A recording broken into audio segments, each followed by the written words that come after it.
এটা একটুখানি টবে দেখুন, এই টবে দেখুন সবেদা গাছ আর কিরকম ফল ফলেছে।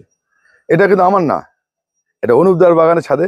অনুপদা বলুন এই সবেদা আমাদের। না, আমি হাবড়ায় থাকি।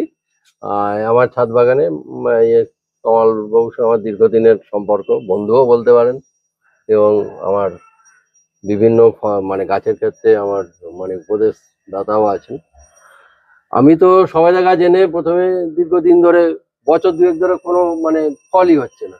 আমি বিরক্ত হয়ে গিয়ে একদিন গেলাম শিয়ালদার পাশে সব থেকে ভালো যেখানে গাছ বৈঠকখানা বাজারে বিক্রি হয়, ওদের কাছে গেলাম। নারায়ণদা বলে, দেখবেন খুব মানে বিখ্যাত লোক, এখন মারা গেছেন, তার আত্মীয় স্বজনরা ব্যবসা। ওরা আমাকে চেনে, আমাকে বললো, দাদা একটা সবেদা গাছ লাগালে কোনোদিন ফুল হবে না, ফল আসবে না, আপনি আরেকটা সবেদা গাছ। আমি কিনেও ফেলেছিলাম, হঠাৎ করে তমলদাকে ওখান থেকে ফোন করলাম। তমলদা বলে, ধর আপনি রেখে চলে আসেন, রেখে চলে আসে, আপনার সবেদা গাছে ফল আসবেই, আমি গ্যারান্টি, না হলে আপনি আমাকে ধরবেন।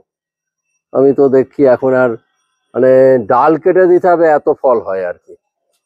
এই সবেদা গাছ সম্বন্ধে আগে বলেছি, কিচ্ছু লাগে না, এমনি ফল ধরবে। এটা একটা ম্যাচুরিটি হয়ে এসে গেলে, এইটুখানি মনে রাখবেন। আর সবেদা গাছ নিয়ে যারা চিন্তা করছেন, কোনো চিন্তা করতে হবে না, ফল আসবেই, ফল আসবেই।